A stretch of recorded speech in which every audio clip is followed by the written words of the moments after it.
Supremo encerra julgamento e firma entendimento sobre atribuições do relator nas homologações e a possibilidade do colegiado rever termos de acordo de colaboração se delator não cumprir o combinado. E você vai ver também.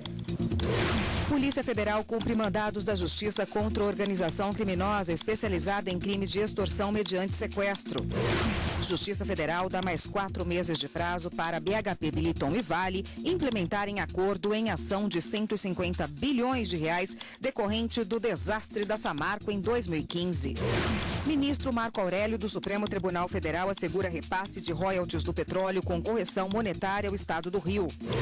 Presidente Michel Temer é notificado pela Câmara dos Deputados sobre denúncia da Procuradoria-Geral da República por corrupção passiva. E encerrado o primeiro semestre judiciário, sessões serão retomadas em 1º de agosto no STF. Essas e outras notícias agora no Jornal da Justiça.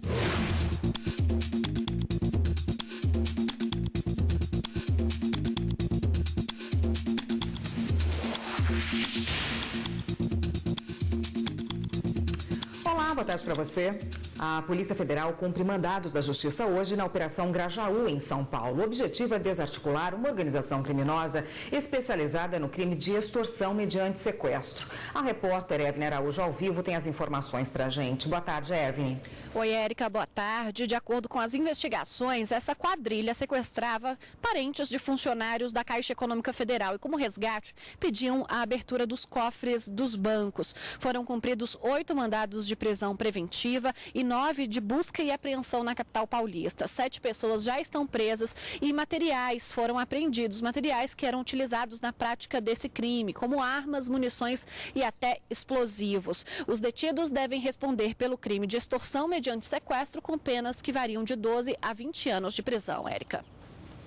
Evne, uma outra operação também acontece em todo o país para fiscalizar irregularidades em empresas que prestam serviços de segurança, não é mesmo? Isso mesmo, Érica. A Polícia Federal fiscaliza essas empresas de segurança privadas com suspeitas de atuarem clandestinamente no mercado. A operação acontece em 27 estados e no Distrito Federal. Cerca de 500 agentes estão nas ruas e a intenção é fiscalizar ainda hoje cerca de 10% de todos os estabelecimentos de segurança privada do Brasil. A estimativa da PF é que esse mercado ilegal, esse mercado clandestino, movimente pelo menos 60 milhões de reais por ano, Érica. Obrigada, Evne. A paralisação geral convocada para hoje pelas centrais sindicais trouxe transtornos à população logo cedo. O protesto é contra as reformas trabalhistas e previdenciária do governo federal. Em Salvador, a greve geral realizada nesta sexta-feira afetou o trânsito. Foram realizados piquetes na região do Iguatemi, a mais movimentada de Salvador. Os ônibus ficaram parados em fila em diversas vias desta região e causou transtornos à população. Um ônibus chegou a ser parado na transversal para fechar uma pista e impedir o trânsito dos carros. Um dos motivos do protesto é a reforma trabalhista. Aqui em Brasília, o principal terminal rodoviário começou o dia praticamente vazio. Os sindicatos dos trabalhadores do transporte coletivo aderiram à greve geral. Os metroviários também cruzaram os braços e as estações de metrô da capital do país amanheceram trancadas. A paralisação foi um prato cheio para o transporte irregular. Em alguns casos, passageiros pagaram até R$10 em vans e carros piratas, o dobro da tarifa dos ônibus convencionais. A Procuradoria do Distrito Federal conseguiu na Justiça uma liminar que garante funcionamento mínimo de 30% do transporte público. A multa para descumprimento é de R$1 milhão. Quem tem outras informações sobre a greve geral aqui em Brasília é o repórter Gabriel Ciafrei. Evne, nós estamos na esplanada dos Ministérios, região central de Brasília.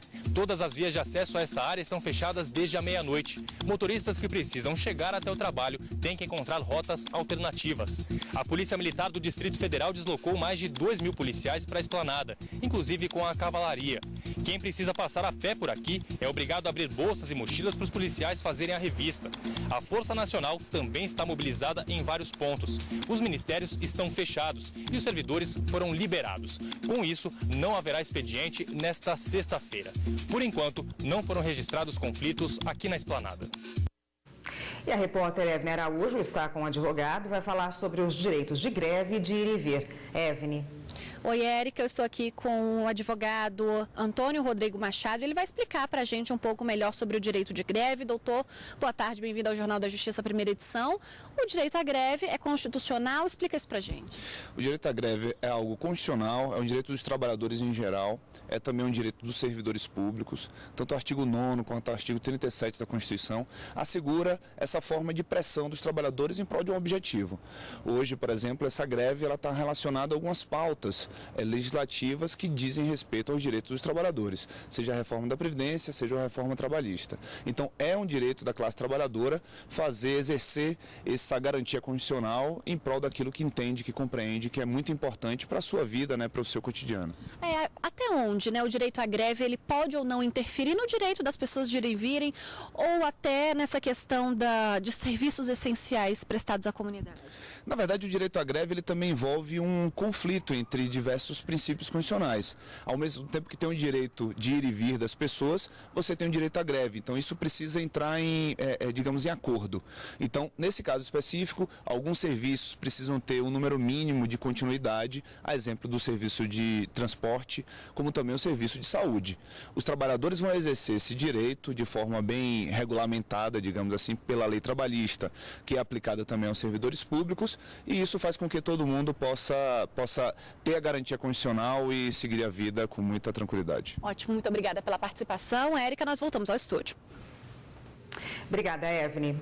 Foi marcada para a próxima terça-feira a escolha do relator que vai analisar a denúncia de corrupção passiva da Procuradoria-Geral da República contra o presidente Michel Temer na Comissão de Constituição e Justiça da Câmara. Temer terá 10 sessões para apresentar a defesa. Depois disso, a comissão vota o parecer do relator em 5 sessões. E, independentemente do parecer da CCJ, é o plenário da Câmara que decide se autoriza ou não a abertura de processo contra o presidente no Supremo Tribunal Federal. A ação só poderá ser aberta se houver autorização do plenário da Câmara com o apoio de pelo menos 2/3 dos parlamentares, ou seja, 342 votos. O relatório com parecer sobre a indicação da subprocuradora Raquel Dodge para assumir o comando da Procuradoria-Geral da República deve ser lido na Comissão de Constituição e Justiça no Senado na próxima semana. E a votação no plenário deve ocorrer antes do recesso parlamentar, que começa no dia 18 de julho. Raquel Dodge foi indicada pelo presidente Michel Temer no mesmo dia do recebimento da lista tríplice, para substituir Rodrigo Janot, que deixa a Procuradoria em setembro. O ministro Ricardo Lewandowski, do Supremo Tribunal Federal, concedeu liminar para suspender a eleição para o governo do estado do Amazonas, prevista para o dia 6 de agosto. O recurso foi apresentado pelo ex-vice-governador Henrique Oliveira, cassado junto com o então governador José Melo por compra de votos. No entendimento do ministro, o Tribunal Superior Eleitoral não poderia ter determinado uma nova eleição antes de analisar os recursos do governador e do vice dele. A BHP Billiton e a Vale conseguiram na Justiça mais 4 meses de prazo para negociar um acordo para uma ação de 150 bilhões de reais decorrente do desastre da Samarco em 2005. Após a decisão, a BHP anunciou que aprovou 174 milhões de dólares em ajuda financeira para a Fundação Renova, estabelecida para ajudar o reparo das comunidades afetadas pela tragédia. Além disso, a mineradora vai disponibilizar um empréstimo de curto prazo de 76 milhões de dólares para a Samarco conduzir os trabalhos de estabilização e compensação. O rompimento da barragem da Samarco em Mariana, em novembro de 2015, causou o maior desastre ambiental da história do Brasil, deixando 19 mortos e centenas de desabrigados. O plenário do Supremo Tribunal Federal encerrou hoje o semestre forense com uma sessão extraordinária pela manhã. Quem acompanhou a sessão e tem outras informações para a gente, a repórter Carolina Chaves. Boa tarde, Carolina. Boa tarde, Érica. Boa tarde a todos. Olha, ao encerrar a sessão hoje, a presidente e ministra Carmen Lúcia falou que o semestre foi muito difícil e agradeceu a ajuda dos servidores e dos colegas. Ela enfatizou a importância dos juízes e magistrados no comprometimento em obedecer às leis e atender às demandas que chegam ao judiciário, também para manter a harmônica convivência política e social. O ministro Marco Aurélio elogiou a coordenação da presidente Carmen Lúcia frente ao STF STF e o ministro Alexandre de Moraes agradeceu o acolhimento aqui no Supremo. O Procurador-Geral da República, Rodrigo Janot, lembrou que essa foi a última atividade de encerramento dele aqui no Supremo Tribunal Federal, porque ele deixa o cargo em setembro. Janot comandou a Procuradoria-Geral da República por 4 anos. A presidente não divulgou o balanço com os dados dos trabalhos do Supremo Tribunal Federal nos últimos 6 meses, mas esses números já estão disponíveis para os ministros e serão abertos a partir do dia 3 por meio de telefone e internet. Esses números, Érica, estão sendo atualizados diariamente. Vamos ver agora na reportagem como foi a sessão.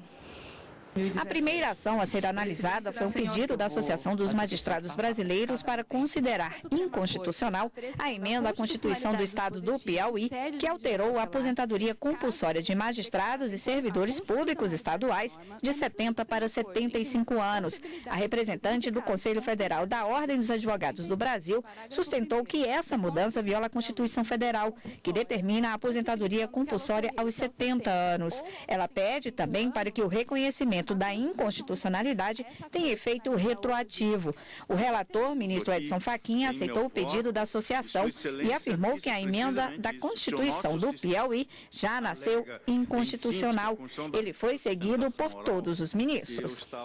Não há dúvida alguma de que a norma do Estado do Piauí, tal como de modo escorreito sustentado da tribuna, cometeu não só uma inconstitucionalidade formal, como também uma inconstitucionalidade de índole material, o que, aliás, já foi reconhecido quando esse plenário deferiu a cautelar. Em seguida, o plenário julgou várias listas que são processos de pauta rápida e a maior parte foi sobre a competência privativa da União para legislar sobre matérias que estavam sendo tratadas pelos estados.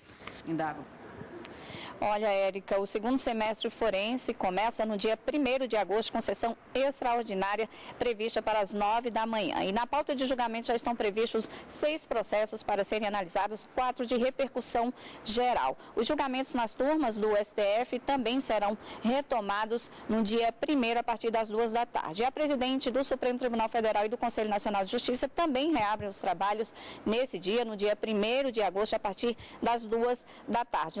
Lembrando que durante o recesso, o Supremo Tribunal Federal funciona em plantão e para analisar casos urgentes. E a partir de hoje, Érica, o Supremo em Ação oferece um programa detalhado sobre os trabalhos de cada gabinete dos ministros aqui do Supremo Tribunal Federal, com informações atualizadas diariamente por meio de um aplicativo que pode ser utilizado por qualquer aparelho celular.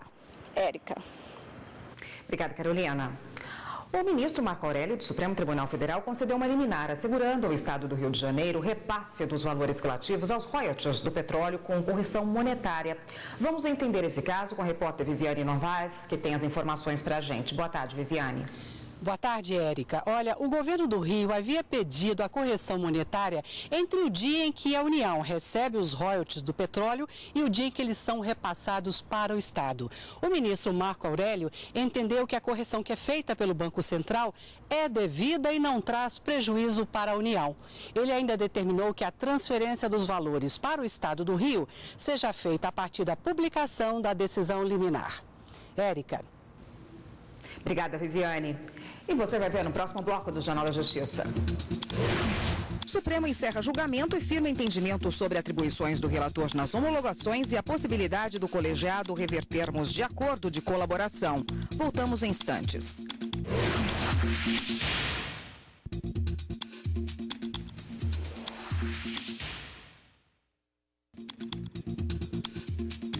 O ministro Marco Aurélio do Supremo Tribunal Federal decidiu restabelecer a situação parlamentar ao senador Aécio Neves, afastado inclusive das demais restrições parlamentares durante o recesso, que investiga o envolvimento do senador na Operação Lava Jato. A decisão será encaminhada ao Senado Federal. O Tribunal Federal concluiu ontem um julgamento sobre a atuação do relator em colaborações premiadas. Os ministros decidiram que o acordo de colaboração premiada é homologado pelo relator. E caso os delatores não cumpram o acordo firmado, os benefícios podem ser revistos no fim do processo. o plenário manteve o ministro Edson Fachin na relatoria dos processos que envolvem as delações da JBS.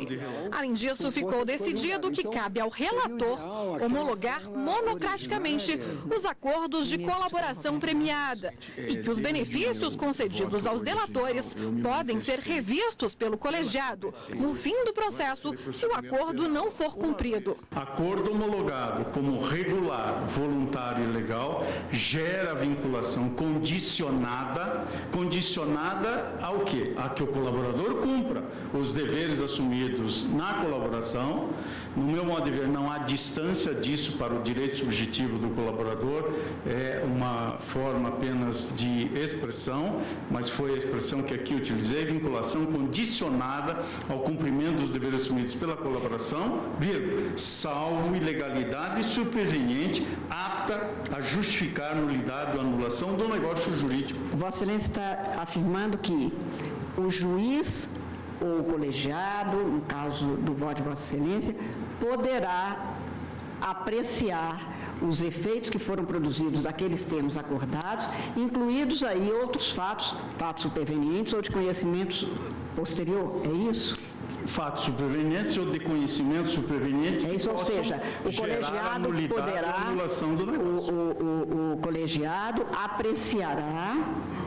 Eu estou perguntando realmente. Poderá apreciar e não fica vinculado só aquilo como se tivesse fechado. Esse condicionado, senhora presidente, condicionada significa que o direito subjetivo do colaborador nasce e se perfectibiliza na exata medida em que ele cumpre os seus deveres. Houve uma dúvida quanto ao termo vinculação, usado na proposta do ministro Fachin. Esse termo vinculação, eu tenho dificuldade, porque a rigor, o que pode ocorrer? O ministro aqui no Supremo, eu mesmo homologuei delações, colaborações, que depois o Ministério Público pediu para ir para a primeira instância porque eram fatos de anexos que não envolviam a autoridade com foro. Vai lá para a primeira instância. Vamos supor, o juiz ignora o que foi feito e dá uma sentença sem levar em consideração nada do acordo. O ministro Alexandre de Moraes sugeriu, então, uma nova proposição que foi acatada pelo relator e pela maioria dos ministros. Acordo homologado como regular, voluntário e legal deverá, em regra, ser cumprido, deverá, em regra, produzir seus efeitos em face ao cumprimento dos deveres assumidos pela colaboração, possibilitando ao órgão colegiado a análise do parágrafo 4º do artigo 966. Eu estou de acordo com a redação proposta pelo ministro Alexandre de Moraes, ligeiramente alterando o que propõe o ministro Fachin, mas acho que substancialmente trocamos a palavra vinculação pelo dever de observar como regra geral o acordado, condicionado ao cumprimento das obrigações e passível de invalidação com base no parágrafo 4º do 996. Entendo mais adequado que se tire o vocábulo vinculação, porque ele tem uma força, um caráter, aderindo então à nova formulação.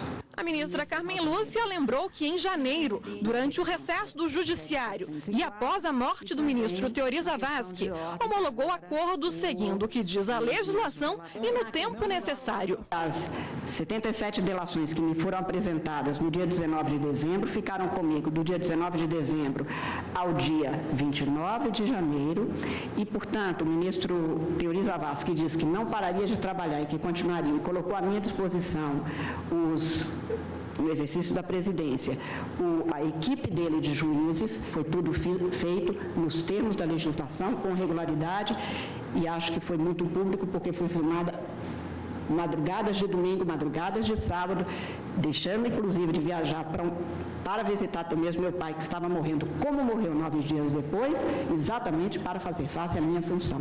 Então não foi em 10 dias, foram em 40 e foi para honrar a função do meu cargo. No fim do julgamento, o advogado do ex-deputado Rocha Loures disse que o parlamentar está preso há 15 dias em uma solitária na sede da Polícia Federal em Brasília e pediu que ele fosse para a prisão domiciliar. O cidadão, a pessoa, por ele referido, paciente, lá se encontra, porque houve um pedido da defesa, no sentido da transferência, eis que havia uma notícia de risco à própria vida do paciente.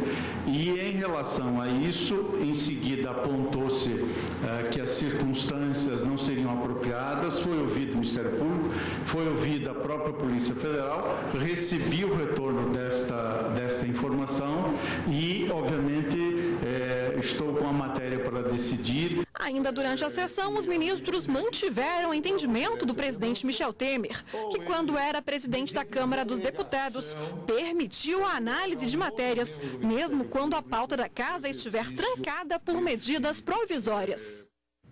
Bom, e para falar sobre esse assunto está aqui a consultora jurídica da TV Justiça, Karina Zucolotto. Boa tarde, Karina. Boa tarde, Érica. Karina, foram 4 sessões para definir essas questões aí em relação à delação premiada, os limites do relator, não é? Exatamente, Érica. Na sessão plenária de ontem, quinta-feira, os ministros acabaram colocando um ponto final nessa discussão e decidiram que sim, ao relator quem cabe fazer aquele exame de homologação da colaboração premiada estabelecida entre o investigado, o colaborador e o Ministério Público, no momento em que ele deve analisar a regularidade, a voluntariedade, a espontaneidade desse acordo e a legalidade também do acordo firmado. E no final, na sentença final, cabe ao colegiado do Supremo analisar a eficácia desse acordo, se ele foi cumprido da forma como acordado definitivamente. Mas na sessão plenária de ontem e na sessão plenária de hoje, pela manhã, o ministro Gilmar Mendes reforçou e demonstrou a sua preocupação. O plenário decidiu também que, eventualmente, se depois da homologação da colaboração premiada feita monocraticamente pelo relator, sobrevier casos ilegais ou situações de ilegalidade, o plenário também, além da eficácia, poderá também se debruçar sobre esse caso, podendo decidir, inclusive, pela anulação dessa colaboração premiada. Então, essa foi o grande desfecho, o ponto final para se estabelecer quais são esses limites de atuação da decisão monocrática do relator e da decisão colegiada no plenário do Supremo Tribunal Federal. Além desse julgamento ontem, que acabou finalizando essa discussão, os ministros também se debruçaram sobre outras questões, 2 ações diretas de inconstitucionalidade e um mandado de segurança, Érica, que desde 2009 já tinha sido iniciado o seu julgamento e ontem definitivamente acabou sendo colocado um ponto final também nessa discussão. O mandado de segurança da relatoria do ministro Celso de Mello, em que se contestava uma decisão, uma interpretação dada ao artigo 62, parágrafo 6º da Constituição e que trata daquelas medidas provisórias não apreciadas e que já ingressaram no que a Constituição, no que a doutrina chama de regime de urgência e que poderia, portanto, de acordo com a própria Constituição, no parágrafo 6º do 62, promover o trancamento da pauta. E à época, quando sobreveio esse mandado de segurança aqui no Supremo Tribunal Federal, o presidente da Câmara dos Deputados era o hoje, então, presidente da República, Michel Temer. E Michel Temer entendeu aquela época, e essa decisão prevaleceu, na decisão foi proferida ontem pelo Supremo, depois de ter iniciado o julgamento em 2009, que somente ficam sobrestadas, quando uma medida provisória entra em regime de urgência e não foi apreciada, aqueles projetos de leis ordinárias que poderiam ser regulamentados por medidas provisórias. Mas projetos de leis ordinárias que não poderiam ser tratados por medidas provisórias também devem continuar tramitando. Então, com essa decisão, firmou-se no Supremo Tribunal Federal que, por exemplo, diante desse regime de urgência das medidas provisórias na Câmara e no Senado, projetos de emenda à Constituição devem continuar tramitando, projetos de resoluções, decretos legislativos, leis complementares, nada disso para. Apenas aquela lei ordinária que poderia ser regulamentada por medidas provisórias. Então, decisão que começou a ser tomada em 2009, interrompida em 2015 por um pedido de vista, retomada na sessão plenária de ontem com o voto visto do ministro Luiz Roberto Barroso, ficando nessa decisão vencido apenas o ministro Marco Aurélio. Tá ótimo, Karina. Obrigada. Até mais. Até. E você vai ver no próximo bloco do Jornal da Justiça. Ministério Público Federal quer que SUS amplie fornecimento de recurso tecnológico a estudantes com deficiência auditiva. A gente volta já já.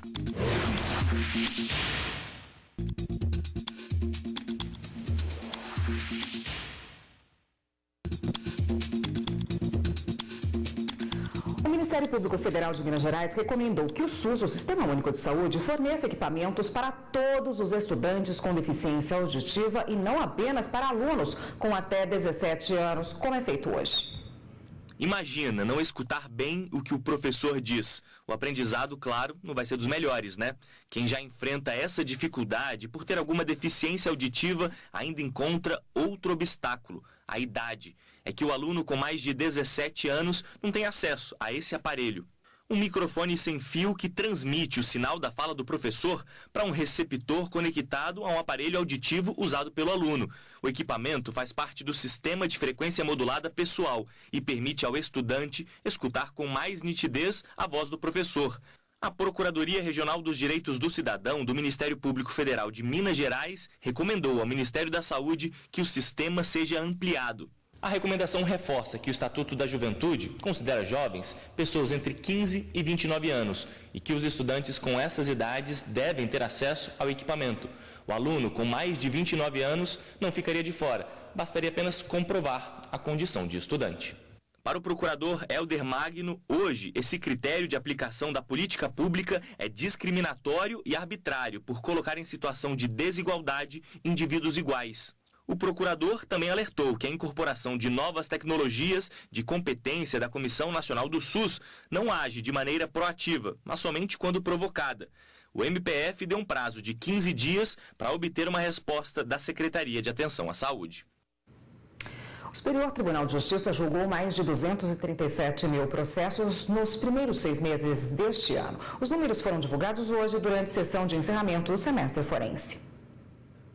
A presidente do Superior Tribunal de Justiça, ministra Laurita Vaz, destacou que nesse primeiro semestre o tribunal recebeu menos processos, comparando com o mesmo período do ano passado. Já a produtividade aumentou. Foram 4,5% a mais de decisões proferidas e um aumento de 16% de processos concluídos. Dessa forma, a ministra ressaltou que o STJ está conseguindo efetivamente diminuir o acervo de processos do tribunal. Apresentou redução de 15% em relação ao período comparado de 2016, tendo sido 9% somente neste semestre. A ministra também frisou o trabalho realizado pelo núcleo que realiza a triagem de processamento inicial na admissibilidade de recursos, o NARER, que conseguiu uma redução de mais de 50% na distribuição de processos para as sessões. Outro trabalho evidenciado pela presidente foi o da Força Tarefa, criada para acelerar a redução do número de processos em tramitação no tribunal. A ministra afirmou que desde o início dos trabalhos, a equipe já prestou apoio a 4 ministros, preparando um total de 10.263 processos para decisão. Tais resultados, senhores ministros, nada mais são que o fruto do comprometimento e do espírito de equipe de todos os ministros. E o Tribunal Superior do Trabalho reduziu em 6,5% o número de processos que aguardavam julgamento. Durante a sessão do órgão especial que encerrou as atividades do primeiro semestre de 2017 do TST, o presidente ministro Ives Gandra Martins Filho divulgou o balanço da movimentação processual do semestre.